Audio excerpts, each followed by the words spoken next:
Spain. Place of Mediterranean beaches, delicious food, and home of two of the most popular soccer teams in the entire world. This is what most people think when Spain is mentioned. But people don't look at its past. Maybe its soccer past with Maradona or Ronaldinho, but its historical past is full of nationalism.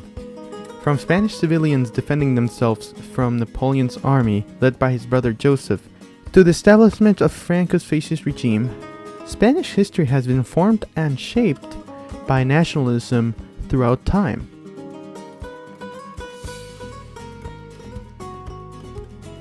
Spain has shown multiple stages of nationalism throughout the years. The Age of Exploration showed this greatly.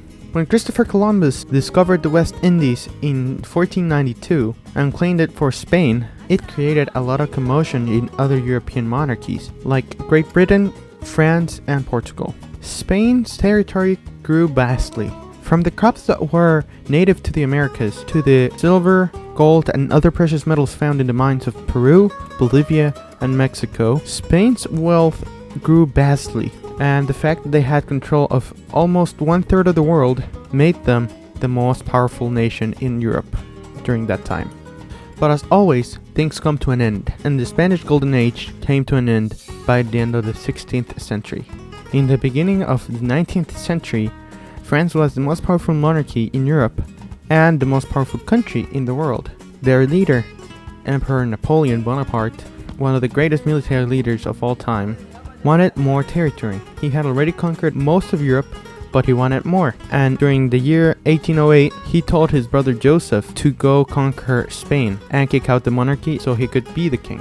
And so he did. Joseph launched an invasion of Spain during that year, and in a series of battles all over the Spanish territory, mostly within the French border between Spain and France, Joseph had won and kicked out the monarchy that was ruling in Spain. And it was the monarchy of King Ferdinand VII.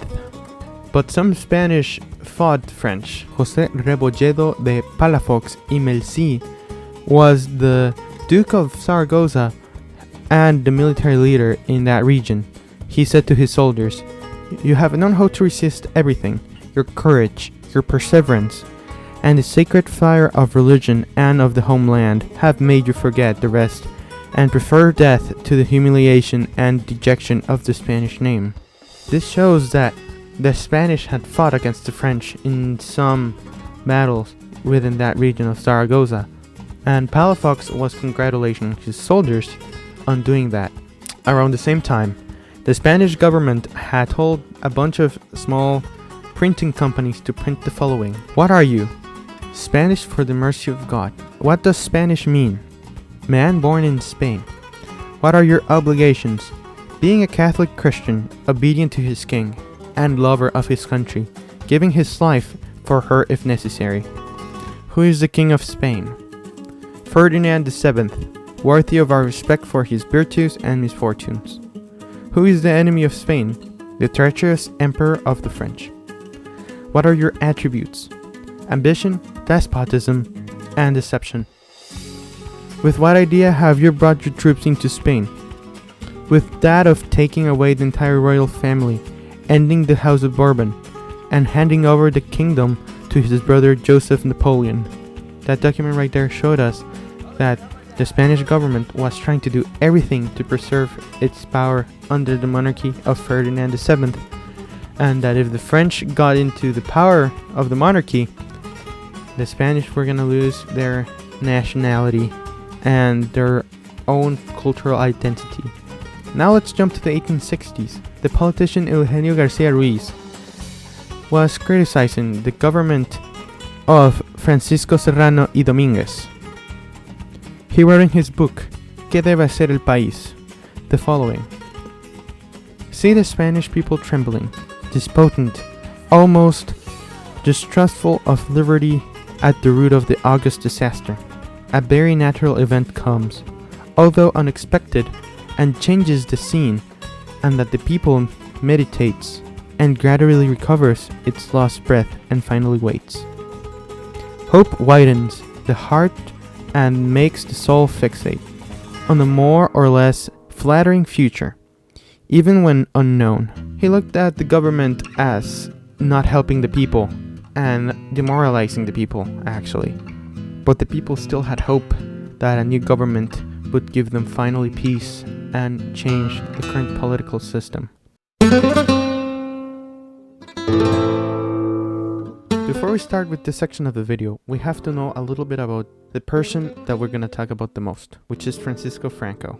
Franco was the dictator of Spain from 1939 to his death in 1975. He never agreed with the Republican government that was established in the 1920s, and he kinda got into trouble by criticizing the government. After cleaning his image within the government, he didn't do much until about 1936, where with the help of the military and some conservatives, he conducted a coup, and the Spanish Civil War had officially started. The war raged for 3 fierce years, and in 1939, the Nationalists, under the leadership of Franco, had won the war. Life under Franco was harsh. He put into place many laws that were very restrictive on what the people could do. The media was heavily controlled by the government, and the setup of the secret police that would hunt down people that were against the government. Once Franco got tired of running the government, and instead of running the government, he spent time hunting. He eased off on many of the government policies he had established at the beginning of his leadership. In October 1974, his health got really bad. A year later, in November 1975, he went into a coma and later died on November 20th, 1975 due to heart failure. He had left Prince Juan Carlos as his successor. Prince Juan Carlos was the grandson of King Alfonso XIII, which was the last king before the fascist regime of Franco. So Prince Juan Carlos didn't do what Franco told him to do, and later established the monarchy back, and later set up free democratic elections for the people to choose who they wanted to be in power, making Spain a constitutional monarchy. Spanish democracy was not challenged until 2009, where some separatists in the region of Catalonia wanted Catalonia to be independent. They didn't do much until 2018, where massive protests in the city of Barcelona were held to call for independence, and they almost did. The government of Catalonia went as far as declaring itself